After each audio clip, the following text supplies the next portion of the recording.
New videos every day. My name is Mackenzie Kelly, and I am a Texas State Fireman Fire Marshal Basic Firefighter. And I'm here to talk to you about general holiday safety tips, since it's the holiday season. According to the United States Fire Administration, holiday fires, unfortunately, they claim the lives of over 400 people.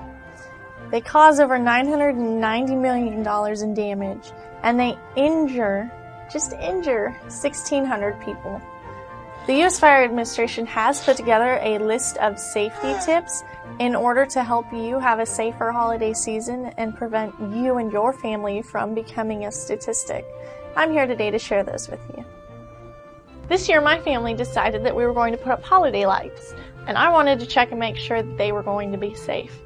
What we did was we looked at each strand of lights. We made sure that there weren't any kinks in them or any kind of gaps or scratches or holes in the actual cords themselves.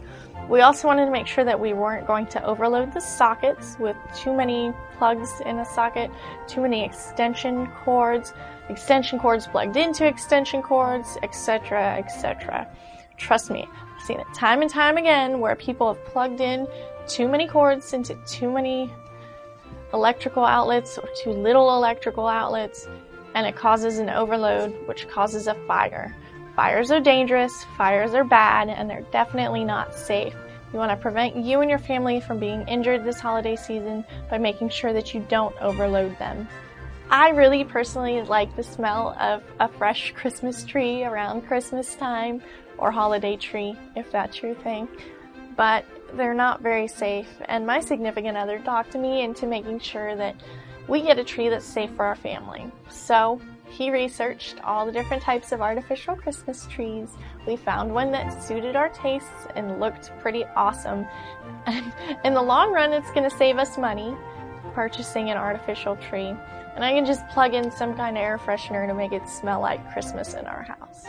But in the event that you do go out and you get your own Christmas tree, maybe from a Christmas tree farm, I have fond memories of doing that when I was little. We'd go out to the farm and my dad would cut down the tree for us and then we'd bring it back to the house. If you decide to go that route, or if it's a family tradition, then make sure that you go about it safely. You want to make sure that you always keep your Christmas tree moist. Dry Christmas trees catch fire very quickly. And I'm talking fast. It's amazing how quickly they catch fire. And then the whole room and the contents of the room are on fire also. It poses a very bad situation for you and your family. You definitely want to make sure that you keep excessive pine needles out of the reach of small children.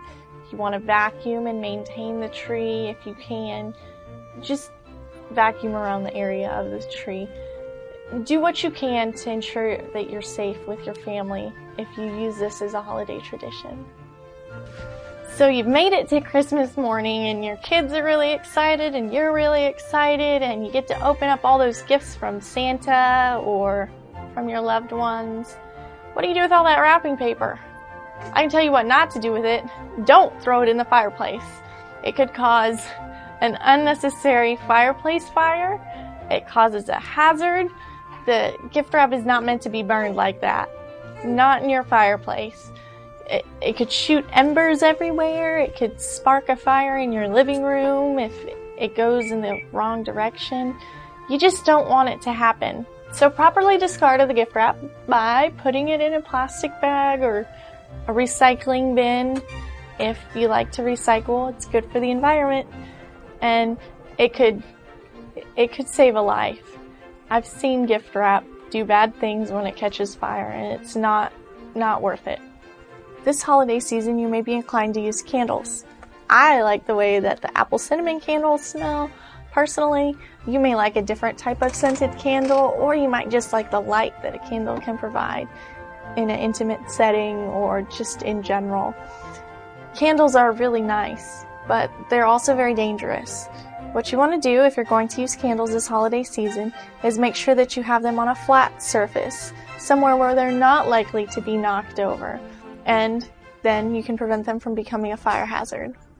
Part of the research that my significant other did this season when we were looking for an artificial Christmas tree was making sure that it was flame retardant. Anything that you can do to prevent yourself or your family from being in danger in the event of an emergency is a good thing. We took a couple extra minutes and he showed me different artificial trees that were flame retardant in the event that there is something that occurs where flames get near the tree or somebody trips with something that might cause a fire. Our tree won't catch fire because it's flame retardant, just like our furniture. Also, you never want to put lit candles on a Christmas tree. I know it sounds silly, but while I'm thinking about it, I might as well explain to you that any kind of fire near any kind of a tree, be it flame retardant or real, is not a good idea. You want to use candles somewhere where they cannot get to anything else. Use them in an open area. Use them on a flat surface, like I said earlier. Don't put them on a Christmas tree. That's only asking yourself for trouble. You don't want your Christmas tree to be kept near a heat source this holiday season. Make sure it's away from a fireplace where it could easily catch fire. Make sure it's away from a heater, which could cause it to catch fire. Make sure it's away from a space heater. Again, you're asking for fire in those situations. You want to make sure that it's in an open area where it's able to breathe for the most part and not going to be a cause for concern. In closing, I'd like to suggest that you keep a working smoke detector or smoke alarm on every level of your home, and if you can, in every room of your home. I took a 911 call from someone just a few days ago who called and you could audibly hear the alarm going off in the background. She was still in her home. There were no flames present. There was no smoke present that she could see.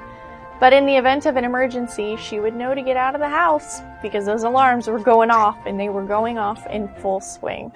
They could save you and your family, again, in the event of an emergency, and are worth the investment to have, especially if you're at home sleeping at night and you don't necessarily know or are aware that there is an emergency situation.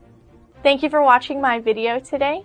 If you liked it, be sure you hit the subscribe button so that you can watch other videos that I do on fire safety tips.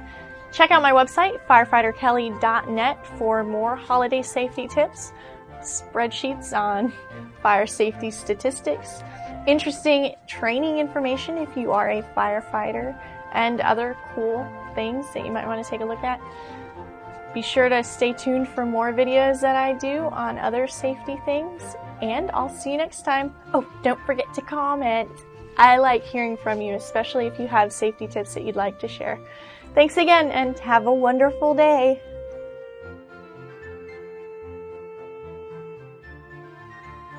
If you liked this video, we have hundreds of more alternative videos ranging from sexual health to psychology to mind control.